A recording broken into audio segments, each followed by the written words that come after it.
Welcome to the McGrath-Mudgee Region Podcast Network, your source of real estate news, market insight and education. In this special Movember series, we're sitting down with the members of the McGrath-Mudgee Region team and special guests from our community to open up the conversation and break down stigmas associated with men's mental health. At McGrath-Mudgee Region, we believe that when having a platform so ingrained in the community as ours, it's important that we are helping to support and grow that community in a positive way. In today's episode, Lucas and Adam sit down with special guest Sean Weir from the Shaka project, an initiative focused on igniting and cultivating the conversation around men's mental health through the use of their platform and clothing brand. With a social following of 40,000 plus, the Shaka project has a great story and message, one we cannot wait to share. How you doing, Sean? Yeah, sounds good. Very good, thank you guys. Thanks for having me on. Yeah, our pleasure. Mate, the Shaka project, I've been following it for quite some time now. Tell us about it. So Sean Weir, we've got here today. Would you say the director of the Shaka project, mate?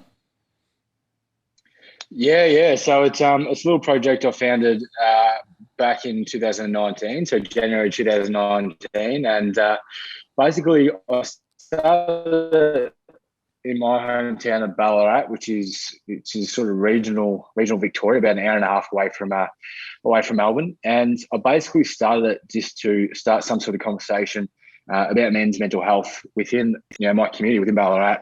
I'm a gym owner myself, so I'm sort of in the community when it comes to fitness and health and stuff like that too. So I thought, well, this is something that we could do to add on to that sort of fitness base that we already do. And it was really meant to be in Ballarat. It was meant to be with a couple of mates. I thought I'd get a few mates involved. I thought they could buy some T-shirts, some family and friends. I had always been reasonably open with my mental health and everything that I sort of went through with my mental health. And I thought that if I could do this on a bit of a bigger stage, then the people around me could open up a little bit more and we could have some really good conversations about it. And so I ordered some T-shirts and I started a little bit of a online store on an Instagram. I put up a post one night, and about 24 hours later, it had spread all across Australia, this post, and it went a little bit viral. We had about 10,000 shares around Australia, and we had orders from, I remember the first order out of Ballarat. It took about 10 minutes, and it was from Sydney or something like that. I'm like, how the hell, how are these people, finding our stuff? And how is it that someone from Sydney's found, this little bloke in Ballarat, Victoria, that's trying to sell a T-shirt and start a conversation? And within, that 24 hours, we completely sold out of all their T-shirts and singlets and hoodies. And we just got such an influx of support from all over the country, from over in New Zealand, a lot of messages from the United States, from the United Kingdom. And when all that happened over this sort of 24, 48-hour period, I just thought, this is something that people really, really want to connect to.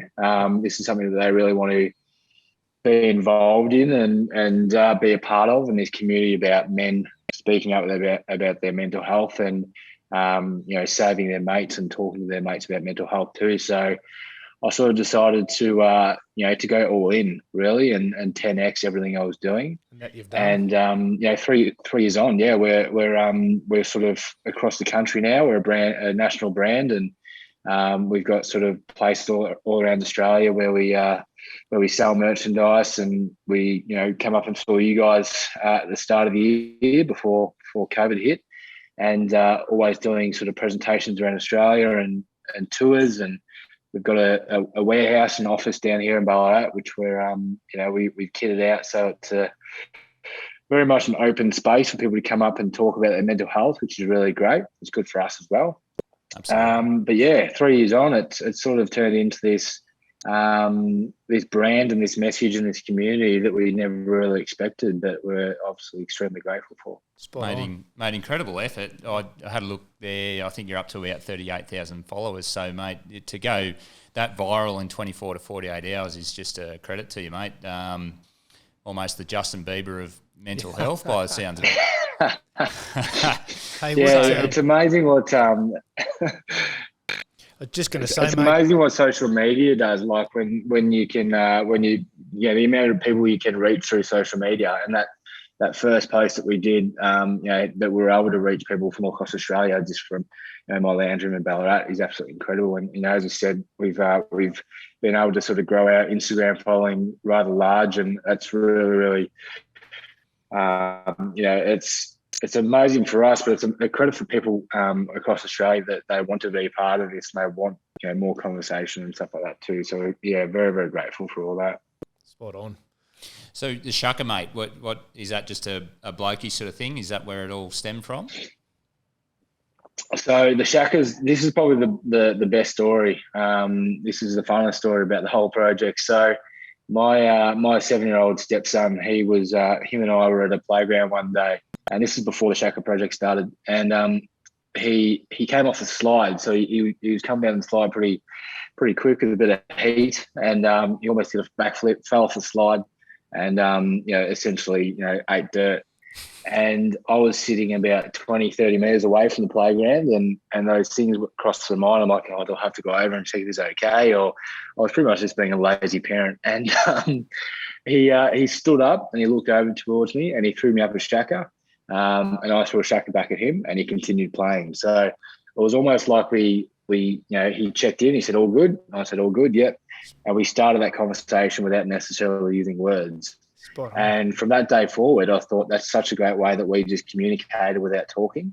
And the hardest thing about talking about mental health with men is starting that conversation. So I thought, how about we start a project where the conversation starter is literally on your chest as a Shaka. You see a bloke down the pub wearing a Shaka t-shirt, automatically you can start the conversation about mental health because you know exactly what it is. So we've worked really hard to try and relate the Shaka, a simple hand gesture, back to talks about mental health and having that conversation.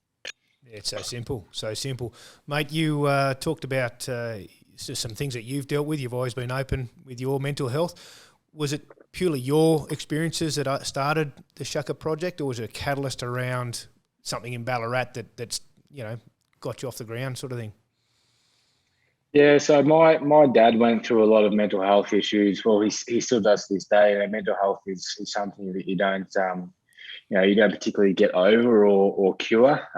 So he came to my brother and I when we were very young. I think I might have been about 7 or 8, and he sat us down and he pretty much just said, "Look, Dad's sick. It's an issue with his head. It's not your fault. It's not your brother's fault. It's not your mum's fault. It's just something that I'm probably going to be able to deal with for a while. Sometimes I'll be really happy. Sometimes I'll be really sad. Some things just may change in the future." And as a 7-year-old, I had no idea what he was talking about. But I knew that I knew 3 things when I was 7: that there was cancer, that there was heart attacks, and as soon as he said it's not cancer, it's he's not having a heart attack, anything like that, I just thought, okay, Dad's going to be here forever. And he's obviously, thankfully still with us now, but he suffered a lot. So when I got to my stage of my life where I was starting to experience these mental health things and these feelings, I was able to really, acknowledge exactly what it was. So when I started going through these feelings, straight away I was able to say, this is exactly what my dad went through. This is what he was talking about when I was 7. And I was able to go and seek that help and able to, talk to my dad about it and talk to my mum about it. So that was a really important conversation that he had with me when I was young. And obviously, through my own mental health battles and stuff like that, I just thought it was such a stigma, back when I was, 18, 19. And even further back, 20 years ago, it was such a stigma that not a lot of people spoke about mental health. And I just thought it was something that should be spoken about a lot more, with a lot more comfortability as well. So that was the real reason behind it all. And I wanted to save mates. I didn't want one of my mates to go down the road that I went down and feel like he was alone. I think that was the scariest thing when I was going through my stuff. I did think that I was alone, and now I still have bad days. Whenever I have these bad days, I think, well, there's nearly 40,000 people on the Instagram that are with me right now and that believe in what I'm going through. And that's something that really, really relates to me. So it's something that's really comforting for me. And I know it's really, really comforting for a lot of people out there as well. Awesome. So Sean, hopefully you can share with us, mate. Like you said, your dad shared some mental health struggles with you, and then later on in life, you had them yourself. What do you think it stemmed from, mate? Like, you seem like a pretty successful dude. You own your own gym. You've got the Shaka project, so you're obviously pretty motivated and that sort of thing. Like, what do you think really pinpointed your mental health struggles? Yeah, a lot of it started through high school. So I hated high school, although I would go back any day now if I could. Absolutely. At the age of sort of 16, 17, I started to get a lot into drugs and alcohol and parties, and started to just sort of live a bit of a lawless life. And I had a very good upbringing. My parents were absolutely incredible. They did divorce reasonably early, but my mum raised me, and she was amazingly supportive. And she didn't know a lot of the stuff that went on. But from probably about the age of 16, I was starting to get addicted to drugs and stuff like that too. Just generally not getting up to any good. And probably the biggest point was when I left high school. I started my own business. So I started a personal training business. And that was straight out of high school. And that was really tough, starting a business at the age of 18 when all your mates are working full-time jobs, they're getting full-time wages. They might be working an apprenticeship or something like that. And I thought it was a great idea to start a business straight out of school, and I didn't realise how hard it was to start a business. So that was pretty tough. That was pretty isolating. And all the while going through this, I was a PT Monday to Friday. I was a health professional Monday to Friday, and then Friday from about 2:00 till about Sunday, 9, 10 o'clock at night, I was a drug addict. So that was obviously not a good mixture. And I knew that at one point it was going to meet at this sort of equilibrium where something was going to have to give, and it eventually did. One night I was out, and I was extremely affected by drugs, and a few things happened, but I ended up getting arrested in the CBD of Ballarat. And this was sort of, a good 12 months into my personal training business. I'd built up a really big client base. I was quite successful. I was quite well known in Ballarat. Ballarat's it's a big city, but a small town. So everybody knows everybody. And as soon as this happened, I lost majority of my business. I lost a lot of clients, a lot of members, lost a lot of respect from people, because obviously, the rumor mill started flowing, and although a lot of it wasn't rumors, I was definitely high on drugs. I was definitely trying to fight people, all this sort of stuff. That was a big pinpoint for me, where I sort of went down into a spiral, and as I said before, I lost a lot of my business, and that affected me a lot. So I was already on antidepressants and medication throughout this time. I'd been going through a lot of stuff, years and years before that, but this big pinpoint. So I'd probably suggest maybe like a year, 2 years after that instance was a real big downfall. And I spent a lot of time in psychiatric wards, in hospitals, and there was a few different moments throughout my life where I didn't want to be here. I didn't want to be alive. I remember probably the most instinctive moment of my life was when I was in a car, and I was driving. It was a Sunday afternoon. I was just driving around, and I just didn't want to be there anymore. I just sort of made that decision, and I was out at the bush out near Ballarat here, about sort of 15, 20 minutes away from where I am at the moment. And I was sitting in the car, and I just sort of looked in front of me, and there was a massive tree about 40, 50 meters away from me. And I just, this calmness came over me. So I put the foot on the pedal, and I went straight for it. And at the end of the road, big shudder and all these different noises, and opened my eyes, and I was in all this shrubbery and bush and trees, and all I could see was just greenery around me. And the funny part about a really distressing story is the first thing I did was get out of the car and make sure my car wasn't scratched, which is pretty silly. But it turns out that just before this tree, there was a massive ditch that I couldn't see over this little hill. So I flew into that ditch, hit the tyre, and just flung out of the way of the tree. And it's stuff that you see on movies. You see that on bloody Home and Away and Neighbours. You don't see that in real life. And that was a big moment for me to go and seek more help. I was getting help at that time, but I really needed a lot more help. So that was a big moment.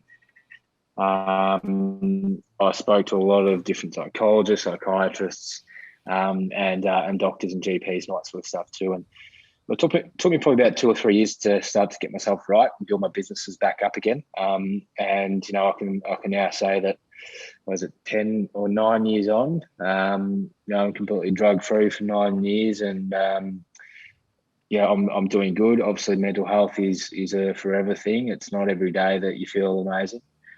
You're always going to go through days, and I'm most definitely not cured from all that sort of stuff. I'm still on medication to this day. But these moments are the moments that make you grateful. And I've got 2 beautiful kids now that I wouldn't have had if it wasn't for that stupid tyre in the tree. I'm forever grateful to have that. Now I'm able to put all that into the Shaka project, and I'm able to sort of give back and hopefully help a few other male and female through this crisis stage that they might be going through in their life. Thanks for sharing, brother. That's remarkable story. Unreal. Yeah. It's a very similar story to the one I shared yesterday, but I sort of exited out of attempting to drive into the tree myself. So I appreciated that feeling too, mate. That really hit home for me there. And I think the reason why there was a ditch there is because you're going on for a greater cause. And that's evident right now with your following, and hopefully this following keeps continuing for you and everyone who's part of the Shaka Project community to really share these kinds of stories to go, well, there's better life out there. You got 2 beautiful girls or boys, mate. You got 2 kids. 1 boy, 1 girl. Yeah. Yeah, and I've got 2 beautiful girls now too. I'm so glad I didn't do it, and you'd be the same too, mate. And mate, you're an absolute inspiration, and hearing that story. Who inspires you, mate? There's obviously got to be a couple of people out there that you look up to, mentors. Who's out there for you? I honestly think it's just my kids. I think they. The biggest thing that they inspire me with is, and this might sound funny, but their lack of care for the world. I think I went through this stage with work, and you guys will probably go to the same thing. You guys are obviously extremely busy, you're hardworking, and a lot of people listening out there will relate to this. I used to be obsessed with success and obsessed with working hard, and I would, I'd get up at 4 o'clock in the morning and get home at 9, 10, 10:30 at night. And I thought that was the right thing to do. And I thought, my kids are going to be grateful for this, and dad needs to work and this and that. And then I got to the point where I just realised that my kids don't give a crap about how much money I've got, about the car I drive, about the house we live in. All they care about is that dad comes home and kicks footy with them. Or dad lets me draw makeup on him every Saturday and stuff like that too. And that was a big realization for me, that, all the things, everything, 99% of things don't matter. And I've got that attitude now. And, a lot of people tell me, you've got, all these businesses and all these things going on, and, you must be flat out. But honestly, I don't think of it like that. I don't feel anything like that. I think I'm very, very lucky to have everything that I do have, and I really enjoy doing everything I do as well. But it's definitely not for the elements of what is quote unquote success or anything like that too. And I think my kids really taught me that. And I think no matter how old they get, they're still going to have that same attitude. They don't really care about what's going on, as long as they're in mum and dad's arms and kicking the footy or kicking the soccer ball and playing Xbox, all that sort of stuff with their mum and dad, and they're happy. So they're most definitely my inspiration. My dad's a massive inspiration, just to be able to survive and to get through what he's gotten through. He's had chronic depression since probably the age of 35, and he's almost 60 now. So he's been able to battle through, and he's probably been the inspiration for a lot of the Shaka project stuff, because he's always been very open about it in a time where it wasn't very sort of accepted to be open about it. He told us about depression when we were 7 or 8, so that was back in the 90s. Yep. And back then it was, it wasn't spoken about, it wasn't discussed. So for him to be able to open up so early, when the whole world wasn't, that was a massive inspiration for me. But yeah, I don't sort of look to sort of different mentors and all that sort of stuff. I just think the people around me and my community, my friends, my family, the little things that they do, the kids, all that sort of stuff, they just inspire me every day to get up and keep going. Do you think that's advice you'd give to other people, mate, listening, that sort of thing, and your following is like find that inspiration around your, whether it's your kids, your best mate, your family, whatever it is, because obviously the trickiest, I guess, answer for mental health is why is it happening? Like why, and what do we do in order to try and fix it? Yeah, absolutely. I think one thing that we discuss a lot with the Shaka is practicing good mental health and positive mental health. And usually when people bring up the subject mental health, the first thing they think is poor mental health, which is obviously a massive factor. But we don't discuss positive mental health a lot. And positive mental health includes, doing things you generally love to do, like spending time with the kids, or going to the footy with a few mates, or going to the gym, doing a workout, stuff like that. So I think that's something that needs to be spoken about a lot more, with the same conversation about poor mental health. So yes, there's poor mental health. What's triggering the poor mental health? Here's a list of everything that's triggering it. Let's focus on what can trigger the positive mental health in your life. And we've got a big saying here with the Shaka project, which is, love yourself first, love yourself most. And this is something that we really promote as much as we possibly can. And I try and do it with my own life, and doing things like going for a run, going to the gym. That's my positive mental health. And it's often sort of conceived as, if you're going to say, no, I'm not going to keep the footy with the kids because I need to go and I need to go to the gym, as selfish. But the way I see it is, if you're not looking after yourself, if you're not looking after your own positive mental health, then the people around you that love you most, they're not going to get the best version of you. So that's how I really see it. I need to be able to do these things for my positive mental health, to be able to give the people around me the best version of myself. And I'm surrounded by people that are really, really understanding about that. My partner, I might say to my partner, I'm going to go to Geelong for a surf all day by myself, and and she'll be all for it. She'll be like, yep, go for it, have fun. I'll see you later. Take as long as you need.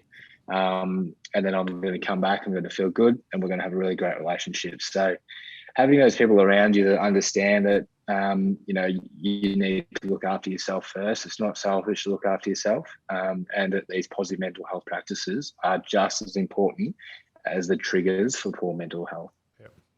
Yeah, well, that was a breakthrough point for me. I went to a Tony Robbins conference, mate, and just simple take home from it was just enjoying my own company. It was a massive breakthrough, and just loving myself. And then that was my little breakthrough moment. And the guys around absolutely. me here noted that straight away. So I've noticed one thing too in a lot of your quotes that you put on Instagram there, that you do acknowledge when you're feeling down too, Sean. That's one thing that I think we all talk about, being positive and being up all the time, but it's okay to feel down. That's right. Correct in saying that? You have your down days? Yeah, 100%. And one thing that we do with our quotes, a lot of our quotes is it's very personal. So if we're having a bad day, we'll literally put up a quote saying, something about we're having a bad day. It's okay to have a bad day. Yep. We're very authentic when it comes to what sort of social media we put up. We can put up, positive things all day, every single day. A lot of the pages do, but at the end of the day, it's not being authentic. You're going to get those people that are feeling really good, see it, and go, oh, love that. But you're going to get the people that are having a bad day thinking, seeing this really, really positive quote and thinking, I wish I could think like that. I wish I could have an attitude like that. But then when they see a post saying, if you're having a day, it's totally fine. They see that and they, take a nice deep breath and think, oh God, I'm not the only one. I'm not the only one that's thinking these things. I'm not the only one that's going through these moments and these feelings. So it's super important for us to stay really authentic when it comes to our social media. And, even if, we're very big on kindness, and I'll be related to, we might have just had someone come up to the shop, or we might have just seen someone on the street that wasn't very kind. So we just put a little reminder up there, just hoping they might swing past and see it. But yeah, look, we keep it real. I think toxic positivity is something that's really dangerous, especially on social media. And we see this a lot with, influencers. A lot of influencers do this. They'll wake up, they'll be in their really nice car, they'll go for their coffee, they go for their workout, and they'll have this really nice home and house and all this sort of stuff, perfect family, perfect life. And it's really, really debilitating for a lot of people, because they see that and they think that this person has got everything going for them. They've got no negative, commentary on their life whatsoever. And then they start to think, well, what's wrong with me? Why have I got these things going on? Why have I got these feelings? Why can't I wake up and feel good, have a coffee, look good, all this sort of stuff? And the truth is that these influencers, and I know a few of them, they wake up every day and they think, geez, I don't want to do this today, and I don't want to be positive, but I have to be. They've set the standard. I have to have this persona that I'm. Yeah, exactly right. I've set a standard that I'm this and I'm that, and have these people with influence, because there are a lot of people on social media that have a lot of influence, to show that not every day they feel good, and not every day they wake up looking like an absolute model. And body dysmorphia, especially in young females, is a massive thing and massive trigger for mental health issues, because they see this woman that's got these abs, a nice bum, and all this sort of stuff, and think they'll wake up like that. But truth is, they've spent the last 4 hours trying to prepare for a photo shoot. They don't put that in their post. They don't put that in their stories or anything like that too. So, look, it's super important for us to be really authentic and show that not every day is going to be good. Today might be bad. Tomorrow might be bad. Saturday might be really good. You just never know. Roll with it. I think Shep's going to share some statistics in a minute. Yeah. But you're just talking about social media, but through your time of 2 or 3 years, have you found a common thread for male mental health? Is there something there that you can really see through the men you've been with? Is there a common thread apart from social media? Yeah, look, it's I think it's we try and get into footy clubs and places where there's obviously a lot of males in one place, like clubs, cricket clubs, even factories, all that sort of stuff as well. And I think one really, really common thing that is starting to shift a little bit is that that masculinity, that toxic masculinity that goes on a lot with footy clubs, and that has a massive effect on the conversation about mental health, but also the conversation about men and who they are. And we recently saw, obviously we're AFL down here in Victoria, and Bailey Smith. I don't know if you've heard of Bailey Smith, but he's sort of taken the AFL world by storm with his following and all that sort of stuff. But he openly wears, earrings with flowers on them and paints his nails and stuff like that too. And that's such a culture shock to, footy player, this big, tough, brutal footy player. But it's such an amazing thing that he's done and put that on social media, because it's allowing these different, this masculinity sort of stage to be completely shut down, that you don't have to be a big, tough guy to get through life. You don't have to, get over things. You don't have to push through. You don't have to man up. If you're a bloke that, likes to wear earrings, wear earrings. If you're a bloke that has feelings, express those feelings, all that sort of stuff as well. So I think when it comes to groups of people like footy clubs, I think the biggest thing that we need to be started doing is just having that culture change and start allowing these conversations to get in and start having these conversations. They're really tough conversations. I was at a footy club in the middle of the year and talking about all these things and talking about, even just down to, how we speak about, females and homophobic remarks and all that stuff as men. And, the footy club I was at, when you talk about these things in clubs, you sort of see people, put their heads down and roll their eyes and stuff like that, because that they've been in conversations like that. That they may have been guilty of different things like that. But then after the talk, 95% of the blokes came up to me and said, I totally agree with that. We need to change that culture. It's toxic here. We need to do this, we need to do that. The president comes up, who's a 65-year-old bloke who has lived through, all these different sort of stigmas and all that sort of stuff. And he sort of puts me onto over to the corner of the room and says, right, how do we change it? How do we stop that? I know we need to. What can we do? So it's something that we want to change, and a lot of people want to change about conversations like this, but it's just something we need to continue to bring up and continue to talk about. Yep, awesome. I think Shep's got some stats he wants to talk to you about. You're very big on the stats, so yeah. Well, yeah, I was just going back to I absolutely love the authenticity of your page, Sean. I would absolutely love to share some of those commentaries there and quotes, because I think there is some rawness and realness about it. But on a podcast, I think we'll just let people jump on the Shaka project to do it. But alarming stats, really, when you look at men's health. You spoke about the AFL world and that sort of thing up here as well. Like 7 men will die by suicide today. That's 7 families will lose a loved one today. 7 men will die by suicide tomorrow. Another 7 families will lose a loved one tomorrow. That's one of the stats you put up there. We lost more men to suicide in 2019 than we did to the road toll in 2018 and 2019 combined. And suicide remains the leading cause of death in Australians between the ages of 15 and 44. And in 2020, there was 3,139 lives lost to suicide. 2,384 of those were male. So I think that stems back to what you're saying there, that cultural side of things, mate. And we spoke about it a little bit yesterday, how I think it starts from when you're a little boy. When your young fella comes off the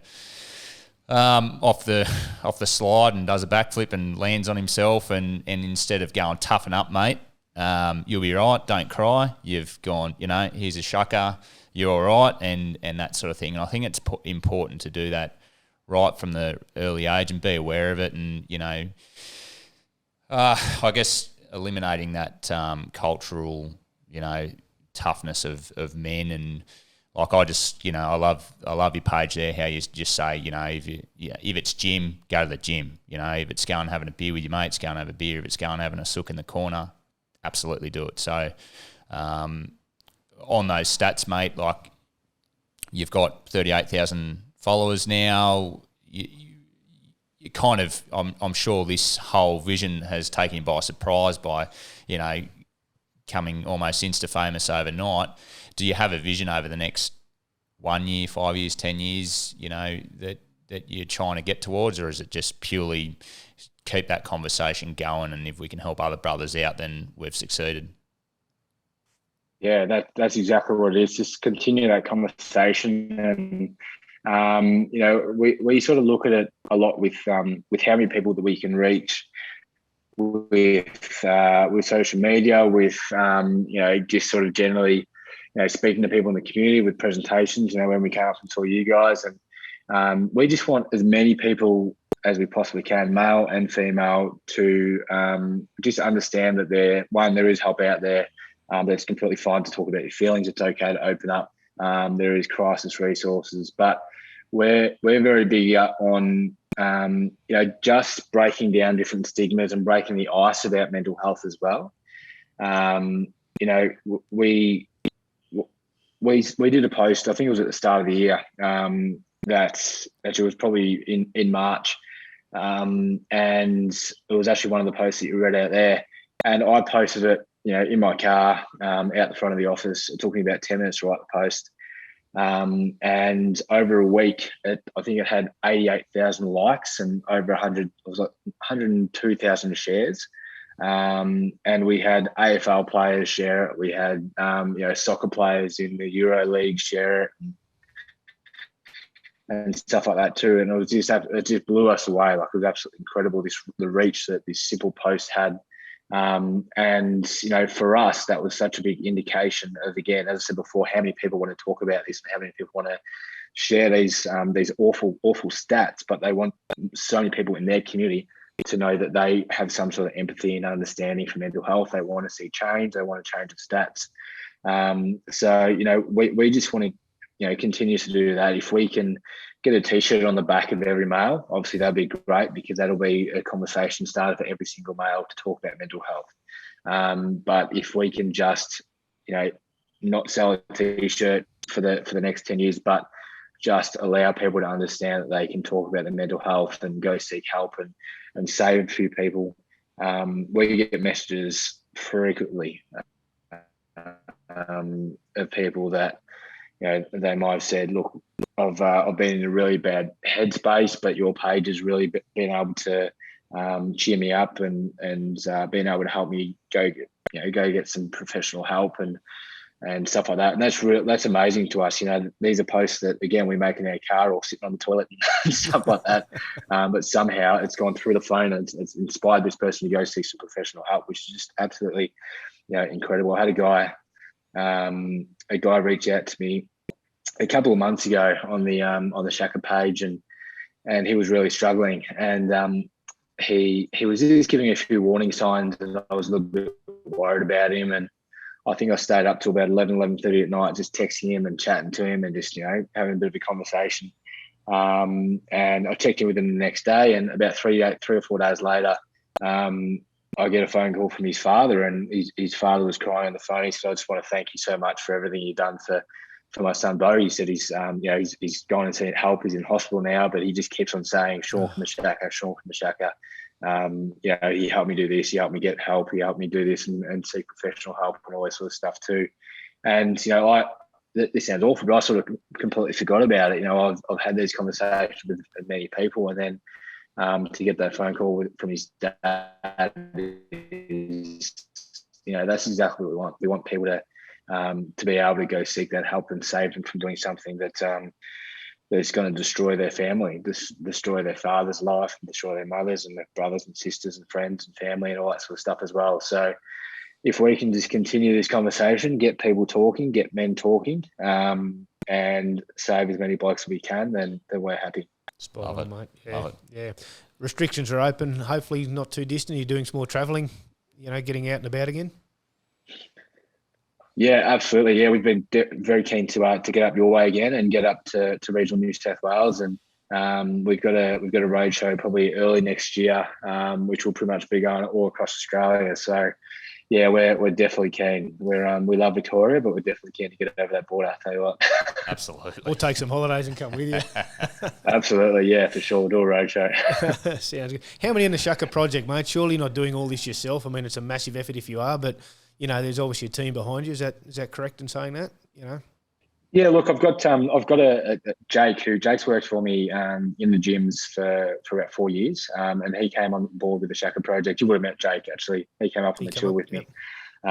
So he came on board at the start of the year, and he does a lot of the warehousing, orders, all that sort of stuff as well. And me and him do a lot of organising with the projects and presentations, and so technically it's just him and I, but you know, we've got so much support as well. We've most of the things we do is pretty easy. We do posts, and it's up to the people in the Shaka community to share it, and to tag their friends and to send it to their friends to make their friends feel good, all that sort of stuff too. So, you know, all we're doing is trying to ignite that conversation every day. But everybody else, they're the ones that are spreading it throughout. So, it really is props to them. Absolutely, fantastic.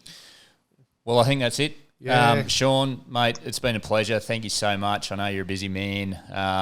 If anyone hasn't jumped on the Shaka project, make sure you get in. Follow those guys. They're doing an incredible job. 38,000 already, I think, and you know, before we know it, it'll be hundreds of thousands more. So, Sean, mate, thanks for getting raw and real with us. We appreciate your time.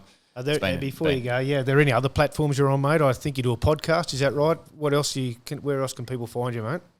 Yeah, a bit of everything. So we've got the podcast, the Instagram. You can pretty much find everything on the website, which is just shakaproject.com. So you can find the Instagram and the podcast and all the merchandise and stuff like that on there. Legend. Fantastic. Tremendous. Legend. Thanks for your time, Pleasure, buddy. Sean. Good on you, mate. Much, guys. See you, mate. Really appreciate it. Our pleasure. Cheers, mate. Take care.